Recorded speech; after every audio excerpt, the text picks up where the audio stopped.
Mhm. Okay, now we're recording, and I'm Laura Jane, and I'm here with my friend Jackie, and so thankful that you're here, Jackie, and that you're up for this at this time. I'm in Long Beach, and you're coming to us from where, I Jackie? am in La Mirada. Okay, so and is that officially LA County or Orange Yeah, County? I'm right on the border. There's actually a little piece of my city that belongs to Orange County, but I'm on the LA County side. Okay, okay. Yeah. So you're easily in both counties. Yes. You're playing both counties, right? Which I know you and I both enjoy, have friends in both counties, right? And Yes. more. So yeah, but I'm so thankful to get on and talk with you. And like I was sharing with you, this is just part of what I want to be doing at this time. It's just getting to talk to someone like you and hear what you're thinking, how you're feeling, and whatever might come through at this time as we're dealing with things like the coronavirus and the stay home um, recommendations, right? And then all the changes with the workforce. And yeah, so, and I appreciate that you've had such genuine posts like for years. And so it's beautiful for someone like you to be ready to share like you do at this time. So, Thank yeah, so you. welcome. Thank you. Thanks for having me. I'm excited to do this dialogue with you for sure. Yeah, yeah. I mean, what do you feel like? How do you feel like you might like to describe what's your process been like? I know you had a great post that I just posted on Facebook, but just with over these last few weeks to, how you're processing now. Yeah, it's been very interesting because I was telling my husband the other day how no matter what is going on, right? We have our own inner, I'll call it our own inner world, and then we have the outer world, right? Which we have the our own inner world is what we're dealing with internally. It's what's going on in our minds, what's going on with our hearts, all these things that are coming in from within. And then we have the outer world, which of course is what's happening in the world and how people are reacting to what's happening. And I was telling him that, it's something that I mentioned that this post that you're speaking of is that before all of this happened, before the breakdown to breakthrough, I Um, was in a state where I was depressed. I was crying every day. I was emotionally being challenged. I was mentally being challenged. Like every day I would wake up and be like, what is the point of being here? And, I'm just going to come out and straight share this. I do struggle with um, suicidal thoughts from time to time, just having yeah, this feeling of like, what am I doing here on this planet? And I know it may come from this lifetime. I think I also carry stuff from my ancestors. And so, every now and then, and I think I'm also from being an empath, right? I'm feeling into what's like the mm, collective, right? The yeah. collective is like, the collective doesn't want to be here. A lot of people don't want to Ah, be here. wow. So Yes. just tapping into that, then you get to think you think it's your thought, but it's really like you're just tapping into the Wow. collective. And Yes. so I was struggling with all of that before this happened. And then I would say maybe a few weeks before like everything kind of came tumbling down, um, I started to really shift. Like I started to see a therapist. I went back to my old job. Like all these different things started to fall in place, and then bam, this whole like what I'm getting to understand what's happening on a spiritual level for me is really it's a breakdown of a system that is not working, right? And so as this system starts to break down, the way I'm approaching this is like my whole view or how I'm responding to it has shifted. Like I'm very in peace. And this is not to deny the suffering that's happening in the world. There is a lot Mm, of suffering, mm, the need for food has tripled. Like people, like more than ever before, people are having to go to the food banks, right, to get food. People are experiencing so much scarcity, right? So many people have lost their jobs. mhm. So you have a breakdown of a system that it kind of happened overnight in some ways, and people Yeah. are just, we as human beings are not set up to experience this kind of tumultuous change all at once, right? Yeah. It's so burdening on our nervous system. And Uh, so we're going through a lot of mental challenges. We're in survival mode. It's like I'm trying to hoard everything, I'm trying to make sure no one takes my stuff, so there's a lot of that energy going on of scarcity and wanting to have everything for myself. And then there are also other people who are out there and they're actually feeling this incredible sense of freedom, right? It's kind of like, okay, things are breaking down. And when things break down, it's an opportunity to build something new. mm, And I'm approaching what's happening with that kind of sense of peace in my life. Like, this is all happening. And yet I have a choice. I can either freak out, which I was the first week when, everything was started to shut down. And we're in California, and California was very proactive in closing down things very quickly, way before many of these other states. And so, I started already working from home like 2 weeks before most states were already closing down. And so I really feel that in the first week I was freaking out. Like, I had the news on and I never watched the news. Like, like I never have the TV on. And we had the TV on all day long. I'm on Facebook, on social media, just consuming, right? Just being consumed by everything that's happening. And I want to know, and I'm in the feeling of it all. And I realized that by the second week that this was very unhealthy. And I was beginning to experience a sense of losing control of myself, losing control of who I am as a human being. And I started to turn to, like, we had the news on maybe, once a day. And I put my phone away. And I feel very fortunate. I do have a job still, so I can, I'm working from home. So it kind of keeps me on track. But really, to me, it feels, I'm approaching this from the sense of like, I'm better equipped to be a contribution to the change that needs to happen in the world by coming from a space of peace than if I'm out there freaking out with everybody else. yeah. And I think there's a misconception in our society that if you are coming from a space of peace, or if you're, if you're still living your life, or if you're still, calm about things, then people start to get annoyed with you and think, oh, you're all love and light. You don't care about what's happening, or you don't understand, you're privileged and you don't Yeah. understand the sufferings of other human beings. And I have to say that to me, it's very different. I grew up in Brazil. Okay. It's a developing country. And I remember many times when I didn't have toilet paper. My mom used to cut cloth to make our pads for periods. Like, there are many days I went, the only thing that I ate was, like, my mom would make this like coffee, like instant coffee, so there have been many times, like, I grew up not having a lot, and that was my reality. And so I know what suffering is like. I know what it's like not to have things. And I do feel very privileged and very fortunate to be able to have the things that I have now. But I have to say, I do understand what it's like to go without. And, and I really feel that it's our ability to respond to situations, to the general chaos in the world, is what's going to give rise to the changes that need to happen. If we get resistant to the changes, the crumbling, the dismantling of, I call this a system of oppression. And really what's happening, how I see it, it's a breakdown of the oppressive system. And if we resist this breakdown, and all we are thinking about is we're consumed by what we see in our reality right now, then it's going to be very difficult to really move forward. And again, this is not to deny anyone's suffering. I know, like, my oldest daughter lives with her boyfriend. They both have lost their jobs. I have another family member who lost his job, and like, I have 4 family members right now who have lost their jobs.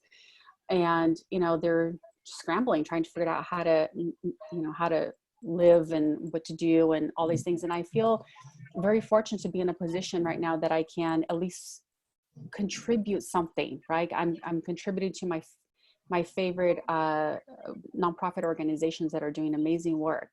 I'm making sure that my daughter has what she needs, so it's not like I'm completely away from what's happening, but I think because I am able to process what's happening in a peaceful state, I can be more of a contribution to change versus if I'm all paranoid and scared and trying to hoard everything. I could be thinking, oh, I may not have my job next week. I need to make sure that I'm keeping all this money. But it's kind of like, because because I'm privileged and I have the benefit right now, I actually want to be able to circulate that, and contribute to the expansion of this consciousness.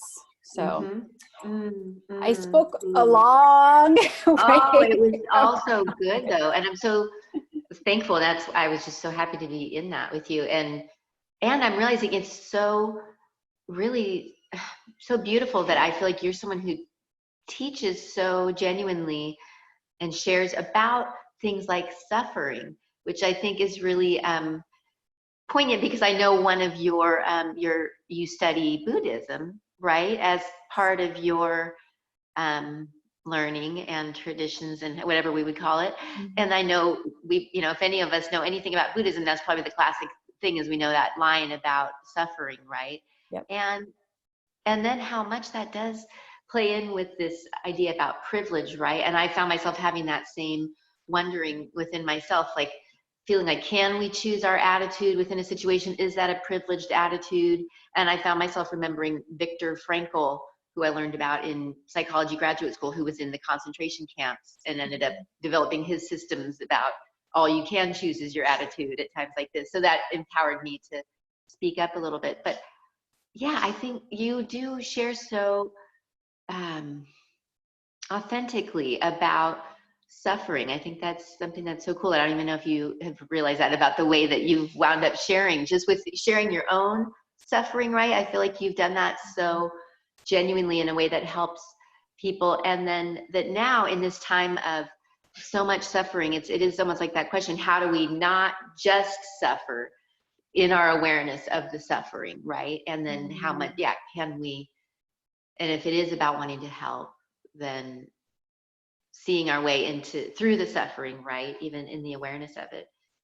Yeah. So I appreciate that you have been such a leader really in helping us see suffering in new ways, right? And it does come back to like that self-love stuff that we've all been hearing about and talking about, right? That it's like a different way of loving ourselves through suffering and the awareness of it, like doing things like turning off the TV or choosing ways we're gonna take care of ourselves so that we can be that person who's ready to speak out or help in a time of such suffering. Yeah, I mean, what do you feel as we talk about it more officially, like suffering? What do you want to say to that? There's been so many school of thoughts about suffering, right? Some people say suffering is optional, like you only suffer because you're in your head about something, which it's a hard concept for me to take because, or for me to really buy into, just because I understand the concept of, you do choose your attitude. I think that is true.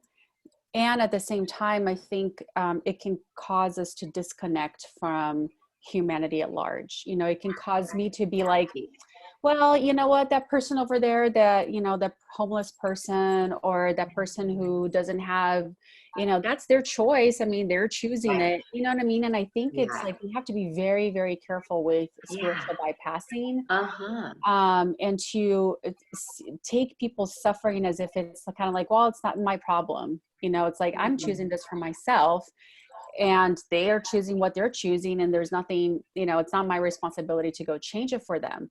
And I think that, sure, it's not my responsibility per se. I don't have the power to change anybody, because that's up to each individual to do. But to separate myself from somebody else's pain or suffering or struggle, whatever word you want to give it, I think that is very inhumane. And I think Yeah. this is what has caused us to be where we are today. It's this kind of like, it's about me. I'm going to fulfill my dreams. I'm going to have what I want. Yeah. I'm going to go, and we look around, and this is privilege, right? I mean, we look around and we're like, well, that person is choosing what they're choosing. And so I have like, it's a struggle for me sometimes to Yeah. differentiate, between my need to be a savior, like, oh, I want to save people, which it's also not correct, but Yeah. also this idea that that other people's sufferings are not my responsibility. I think we are interdependent, right? And so what happens, what I do is going to affect somebody else. And so for me to take myself out of the equation of the suffering of the world, I think it's a grieve mistake Yeah. that Yeah. so many people make. And in Buddhism, for example, this Buddhism that I practice, we do talk about that if I care anything about my own personal security, I have to care about the personal security of my neighborhood, Yeah. my city, my county, or whatever you want to call it. Mm. I cannot, yeah, sure, I can live in a home, with four walls and everything. But if there's chaos out in the world, guess what's going to happen? Somebody is going to eventually break into my house because they need to get food or they need to get something. So for me to say that what's happening out there has nothing to do with me, it's bullshit. Yeah. Yeah. It's just not And true, right? it's Yeah. not true. Yeah. And I think that this is what we're really witnessing now is, you know, where am I taking, how am I going to take responsibility for what is happening in the world?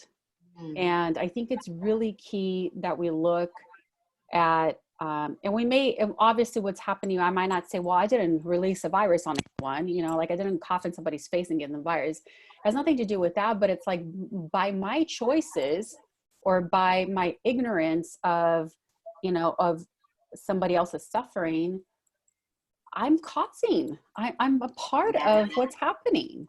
Yeah. Like causing suffering, right? We're Yes, causing suffering if we're not being sensitive to other people's suffering, right? exactly. Yeah. And it is so, I love how this situation with like the stay home recommendations and the reasoning behind that is helping us remember how connected we are and helping us get more in that space of how what we do affects everyone, right? And to get more in that mentality. Isn't that so interesting? It's like Yeah. serving us in that way to, I mean, for some people, they feel like they're doing social distancing because um, they don't want to get sick. But some people more realize it's because they don't want to get other people sick, right? So it's interesting how there's different awareness within it. But yeah, just this, and even I was thinking about how Buddhism too has this kind of stereotype of having the detachedness thing, right? And that I always would wonder, what is that about? Is are we supposed to try to feel detached? And it sounds like the conversation you're in with like communities of Buddhists is the very opposite in a sense of what we would think of detachedness sounding like or looking like when you're in that community. It's actually the opposite, realizing how absolutely attached we all are and Oh yeah. living from that. Yeah.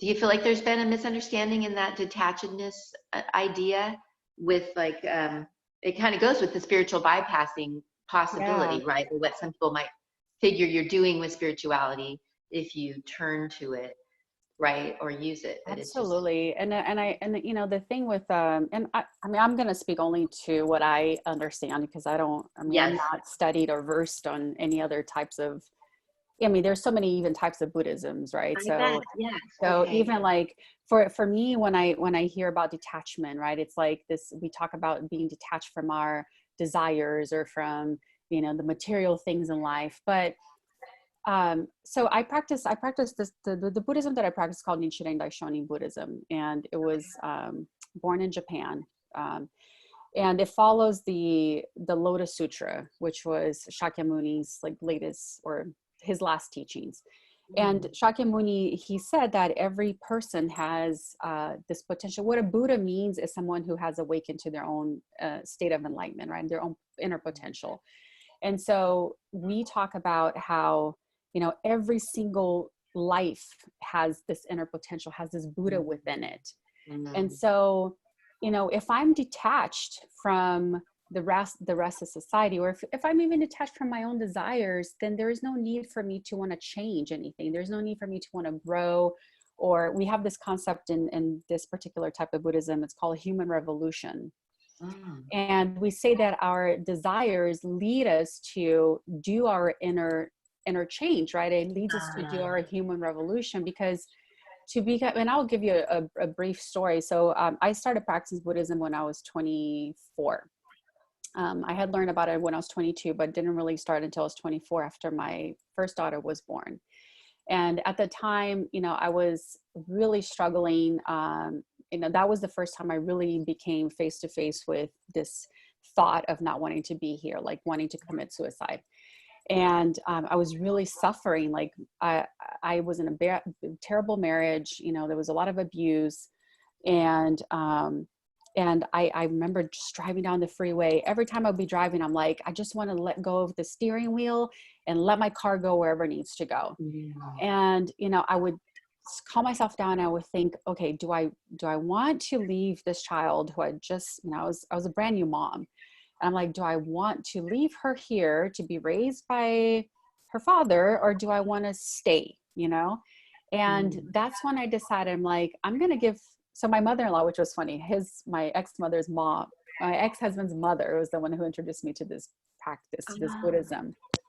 And she told me, she goes, you can chant for anything you want. And I thought, you know what, I am going to give this a try. So I really started to chant to somehow change my situation.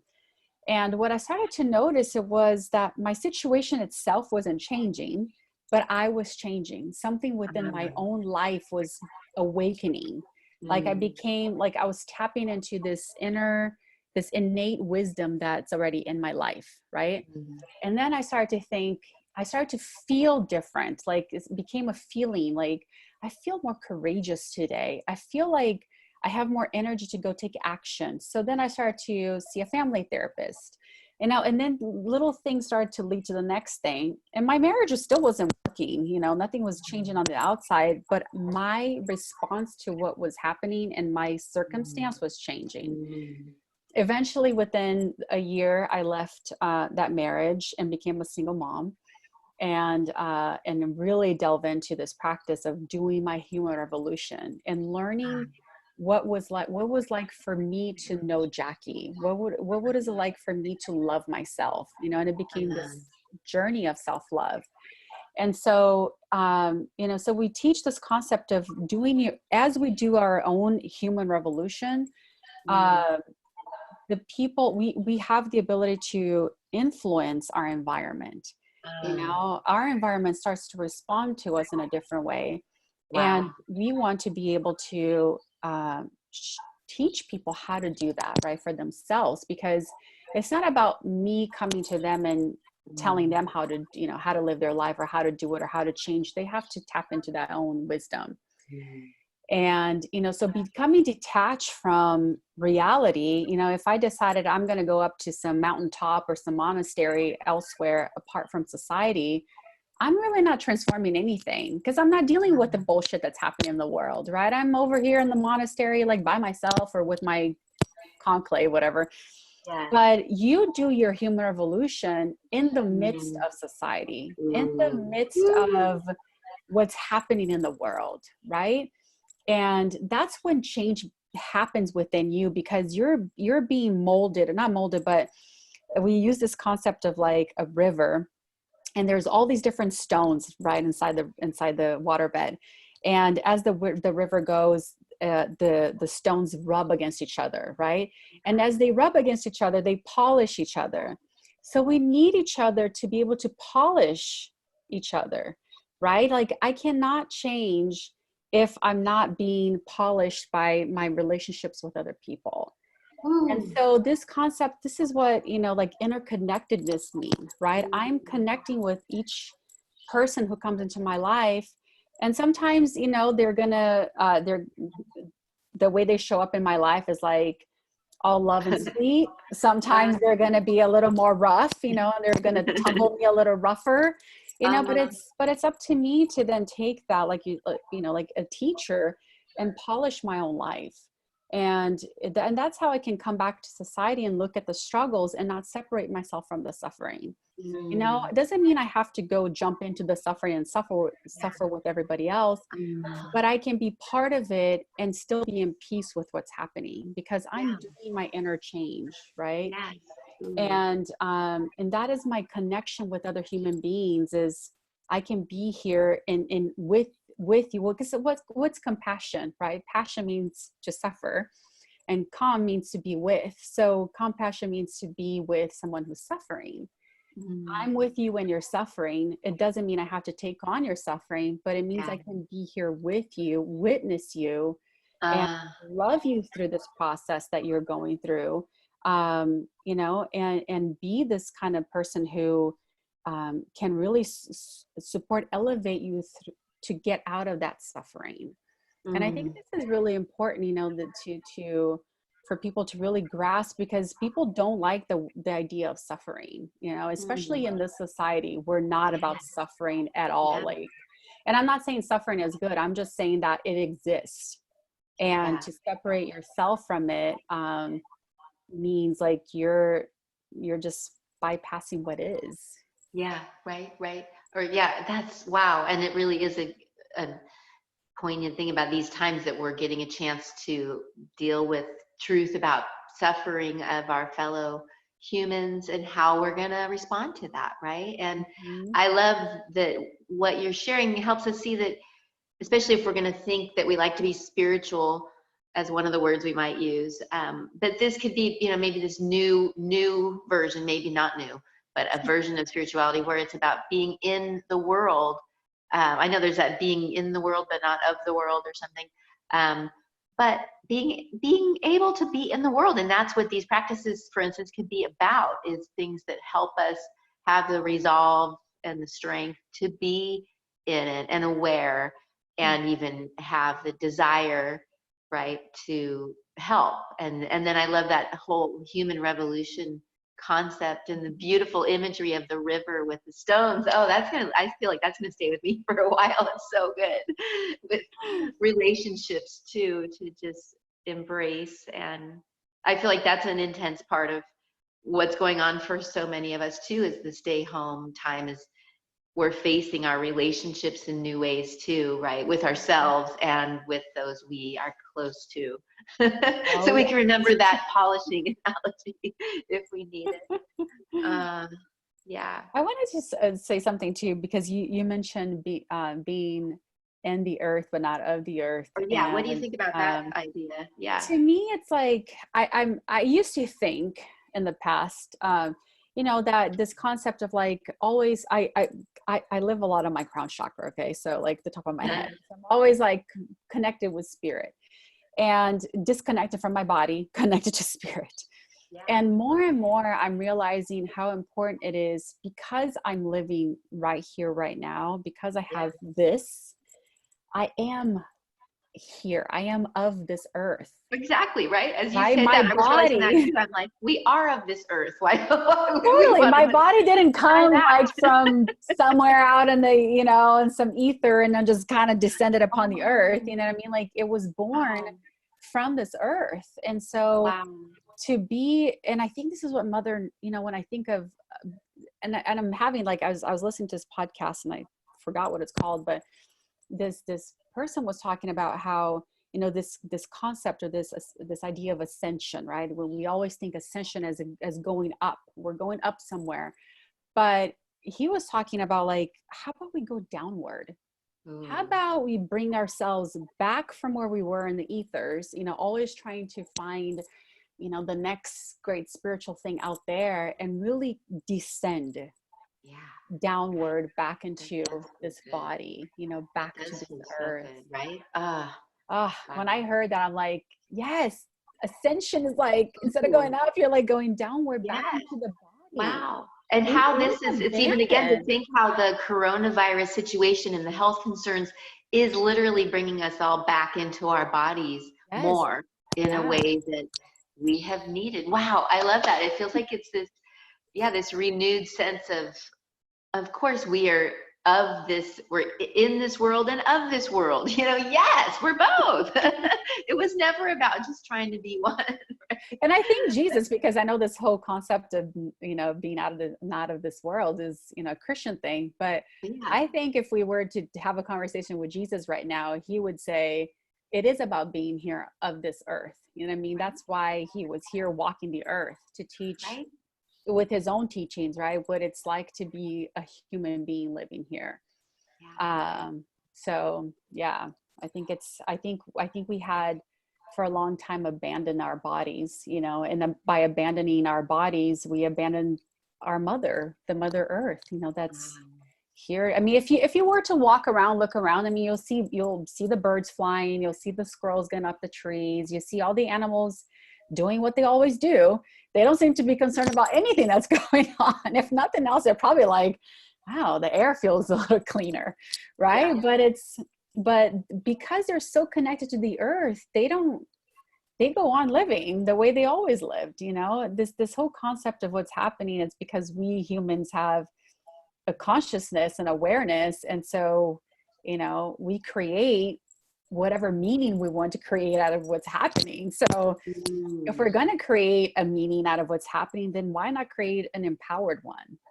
Yes, yes. I feel like that's a really great point to bring up because I feel like I've aligned with that thought myself for a while that we decide what's true and we give meaning to things.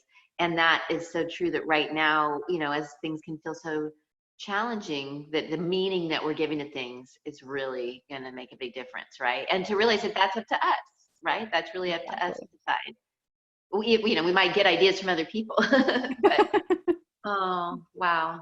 And really, I think too, for someone like you who's been in touch with what it feels like to be an empath, which probably we all are empathic in ways, right? That we do feel each other and even hear and receive each other's thoughts, like you were bringing up with even like the suicidal thoughts. Feel like that is really a big aha to for a lot of people to realize that those kind of thoughts can be that we're picking up from others in the collective. But to be aware of the empath possibilities, right, where we could be so overwhelmed by other people's feelings or suffering, and even the kind of the story we've been familiar with of the empath who needs to like shut down and kind of do that disconnect in order to be okay. So what an evolution to, especially if we feel like we are an empath, to get to the place where we can be aware of the suffering and be in it, and then even have the energy to share from there, right? And love from there, and yeah, and not have to shut down because it's just so overwhelming, or disconnect, or bypass, right? Because those would be the reasons that we probably would do that, right? Because we Yeah. just like, I don't feel like I can handle it. So wow. Well, and I'm so thankful that you really shed some light on if some of us had any stereotypes about how things like Buddhism might approach some of these concepts, that obviously it's a lot more humane than a lot of us might think, or I don't know if that's the right word, but yeah, it is absolutely, yeah, all about humanity, right? So, Yeah. uh, wow. Anything you want to say along any lines? I feel like this could be, we're getting to a time where we could call it to a close, but if there's anything you want to say, I want to give you space to. Yeah. Is it okay if I do a little bit, like just call in my guides to see what they want Absolutely. to share? Absolutely. And speaking of being, we're all so connected. I love that that's something that you model for us, is that we're also connected in many ways, right? Yeah, yeah. I mean, we're So connected, please. individual, like person to person, right? Human to human. But we also have this connection with whatever word. I mean, people call it God, the universe. I don't even know what I call it. I call it the universe for the most part, but really it's this, because we are part of this system, right? The system that governs, there is a law that governs the entire universe. And in the Buddhism that I practice, we call it the mystic law. There is this Uh-huh. law that governs everything in the universe. Whether you can call it whatever you want. Like I sometimes call it love, but we are connected to all of that because we are part of that. Ah, And so for me, it's like sometimes I have to I connect with these guides. I call them guides. I mean, sometimes they remind me that, you know, there's no separation between me and, if you want to call it God, the universe. There's no separation between me and the source, or me and these frequencies that I channel through, ah, because it's all part of who we are, right? And so I love connecting with them sometimes and bringing their messages through, because they sometimes, and they come to me like unfiltered. A lot of times, like I yes. filter myself what I'm going to say, but Uh, they just come up and they just say whatever they need to say. Ooh, And so I'm going to call them in. I don't have a all right, specific name. please. Some people Sweet. say like, you call them, like I just call them Uh-huh. beings of light. Yes. Oh, So amazing. I'm going to call them in and see what they have. And in case my voice changes, sometimes like I go into direct channeling and I allow them to just speak through me. Yeah. If that happens, just know that that's what's happening. But I'm still very conscious and I'm here, and I can actually, I know everything that's being said. So, Oh, wow. Thank so you. I'm just going to take a deep breath here and just call them in. Hello, hello, hello, dear ones. We are here, we're here, we're here. And we have to say to you that this has been such a great time in your, on your planet right now. It's been so much is going on. There are many, many changes happening. And it is true that so many are feeling helpless and hopeless about how to be with the situation that is presented to them right now. And we want to say, most of all, that we honor and we respect and we love each person exactly who they are and where they are. It is important for us to always come in this way because we do not want to sound as if we have the answers, as if we are here to save anyone, or as if we're here to be better than anyone. We like to meet humanity where humanity is, and where humanity is for the most part right now is in the state of suffering, a state of fear, and a state of lack and scarcity. And we say that it is okay that humans are experiencing this and it is normal. And yet you do not have to be in this space for very long. And this is what's going to start to happen, is human beings will understand and they'll begin to realize that they do not depend on a government, or they do not depend on a job, or they do not depend on these things that they have identified with to support and save them from what is happening. Human beings have great ingenuity. They're very creative, and yet they have disconnected from their creative source. And so this is the opportunity where humans will come together and they'll start to tap into their wisdom. They'll tap into their creativity, into their ingenuity, into their hearts. They will start to tap into their own humanity. And together they will start to create.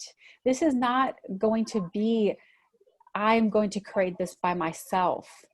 There is not going to be a by myself anymore. This is going to be a time of collaboration, a time of coming together, a time of doing things that benefit the whole and not just one part. And so, of course, it will take a bit of time to get to this point, because there is going to much of what needs to be revealed in the state of humanity is being revealed at this time. And there is much still coming up or coming out to be transmuted. And so it's not going to happen overnight. It's not going to be something that tomorrow you wake up and everybody is happy and transferring love particles to the world. But this is something that is available for humans as they wish to tap into that. And it's only going to happen because that is the resilience of humanity. Human beings have been through much, much, much suffering. There have been many wars that have killed millions of humans. There have been other plagues and famine and pestilence that have killed millions of humans. And at every time they have been able to turn around and have a time of renaissance. And great good follows after great evil has occurred. And so do not lose hope. Do not lose your sense of purpose and why you're here. Do not think that you have to abandon your body and go elsewhere because you feel that you have no purpose on this planet. You're all being called now. You're all being called to go back into your bodies, to recognize the system of wisdom that is already within you. It is time to tap into that greatness. And it's time to recognize not just the greatness in yourself, but the greatness in others. And so our message for you today is to have hope. But hope is not something that it's not a wishful thinking. It's not a wish. Hope is not a wish. Hope is action, believing that your actions create change. Having the faith and the belief that who you are is enough to create the change your planet needs right now. Coming together in collaboration and unity with each other. Unity that you have never experienced before. There is much bickering still going on. People still don't quite understand that there's something much deeper beneath the surface. But it's okay. Let them be. Let them experience what they need to experience at this time. For people learn in many different ways. And there's no judgment in the way people learn. And so we say to you, be in peace. Be in joy. Be in a state of love and appreciation for life as it is. And allow yourself to be transformed. As you transform, as you go out into your society, even if it's not from the physical sense for now, but as you go out into society, as you too are doing right now, and you are bringing to the world a sense of light, a sense of hope, that can be done, and you're discovering that that can be so. And so continue to do that. Continue to step into, we don't even say step into, but continue to shed the layers that have kept your light hidden, so that you can walk with great purpose on this planet. We love you, we love you, we love you, and we're so very grateful. Goodbye for now.